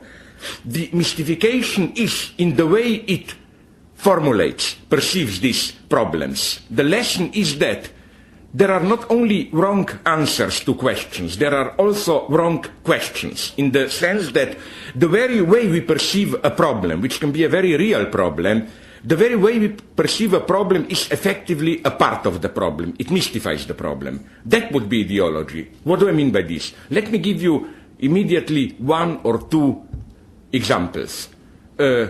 Tolerance. Why am I against tolerance as a slogan? Of course, this doesn't mean that I'm for intolerance. I know very well that problems like sexism, racism, and so on are very real. But let me focus, for example, on racism. The question to be raised, I think, is why do we today, at least this is my impression, correct me if I'm wrong, why do we today automatically, as it were, tend to translate problems of racism into something which concerns tolerance, as if the mode of functioning of racism is that you don't tolerate the other. I don't think this is by any means self-evident. Look at Martin Luther King. Download his speeches, search, look for words tolerance, intolerance. They are practically absent. You will not find them. For him, it would have been obscene to say that racism is a problem of tolerance.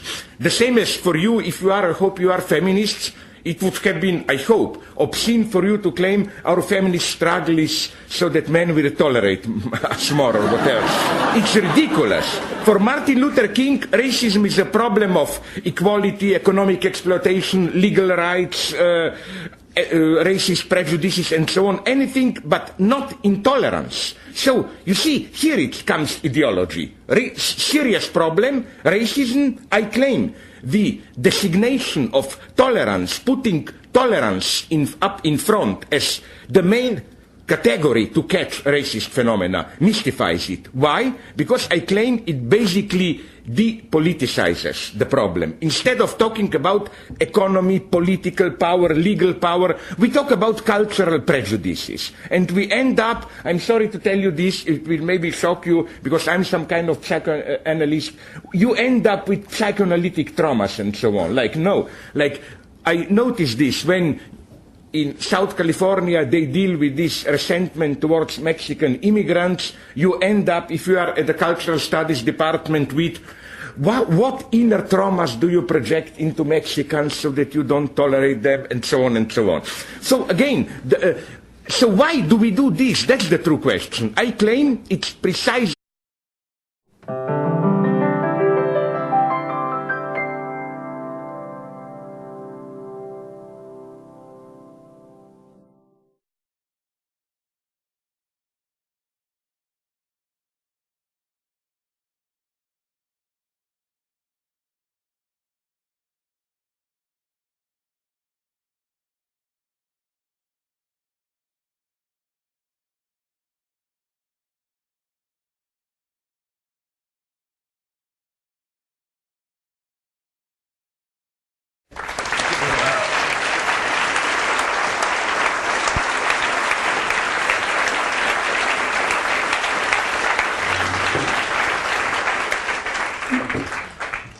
a little bit ridiculous, but we'll manage. Thanks very much also for the nice introduction. I accept Giant of Ljubljana because it's a small city, so easy to be a giant there. No, it means nothing. Okay, I just feel bad for you. My God, go and read a book, even if it's a book of mine, better than standing here. But okay, free country, your choice. Nonetheless, want to do some relatively serious things tonight. I don't want to focus on what I'm supposed to talk about, my new book, Violence, which basically comes together with the other book, In Defense of Lost Causes. Like, there is a tense relationship of censorship, because I had to cut out some things from Violence, I put them into the other book, and so on. But what I want to focus on today, it's almost the opposite of violence, is politeness. All these unwritten rules of politeness, civility, which I think play the central role of how ideology effectively functions today. Or, to put it in the terms which are, in the last 2-3 days, very actual in your electoral politics, what's that doc that you put the lipstick on of Sarah Palin's? Bull something. Sorry? The bulldog? No. Pitbull. No pitbull without lipstick, no? Lipstick is ideology you have to put on. So, your first reaction probably will be, am I crazy? Ideology. Where is ideology today? I mean, where do we live today? In what kind of society? Isn't it clear that we live in some sense in a post-ideological society? Now you will say, am I crazy? Didn't I see what Republicans are saying? Our country first, sacrifice, war, whatever. No, but nonetheless, I think that these are all reactive phenomena. That the basic way the society addresses us today, like what society, its symbolic space, what does it expect from us? It's no longer to sacrifice yourself for some cause, to dedicate your life to a higher duty or whatever. I think basically we are addressed as enlightened, like slightly spiritualized hedonists. The order, as it were, today is be truly yourself, realize yourself, and so on, all the possible variations on this. So, where is here ideology? Let me give you a somewhat simplified definition of what are blinding us so that we cannot see how serious the situation is. No, we know very well it's serious, but you see what's the result. The last meeting of great powers in Bali, I think Indonesia, was hailed as a success. Why? Because the conclusion was that they will meet in 2 years again to continue the debate. Why don't we do it? Now, here another aspect of ideology. This is a little bit stronger thesis. I wonder if you would agree. My next proposal, so the first ecological proposal for me is there is no nature. The second one for me goes even further. It is that, how should I put it to be very precise,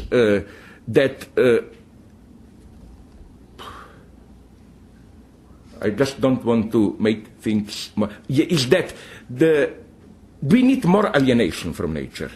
It's not that we are not connected with nature. No, we should totally break with this New Age spiritualist approach telling us the problem is our Cartesian technological civilization, which makes us reduce nature to just an object of our technological manipulation and so on and so on. But as they put it, nature is not just out there as the object that we exploit. We are part of nature. We are breathing with nature. Nature is the very texture, background of our living. We should learn to rediscover how we are, like your glorious reporters in Iraq, how we are embedded in nature. I would say exactly the opposite. That's why we don't act. Isn't it that, I mean, maybe I'm here, the strange guy, but I think it's pretty common, this reaction. When somebody explains to you, you know, maybe this will happen, global warming, whatever, things will totally change,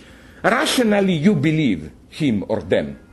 But then you step out and you see there is sun, there are trees, some stupid bird singing, whatever you want, and you tell her, but wait a minute, this cannot really, you get my point? Precisely because we are, as it were, wired into nature, into our environment, we cannot really imagine that it can radically change. And I claim we in our everyday life, experience situation as that of what in psychoanalysis we call fetishist fleet. I know very well, but I still cannot, in my guts, really accept it. And so I claim, again, the only solution is to alienate ourselves even more from nature, in the sense of to experience how fragile, contingent our natural background is. How? We never know when it can disintegrate, it can fall apart, and so on and so on. We need more alienation, I think, from nature. We need to truly denaturalize ourselves. Now, this brought me already to the first thesis of ideology also, how ideology functions today. I think quite a lot of it is determined by this fetishist split. I use here psychoanalytic terms, but I think one should be very careful about using psychoanalysis in social and ideological field. Why? I claim no wonder that many old-fashioned Marxists love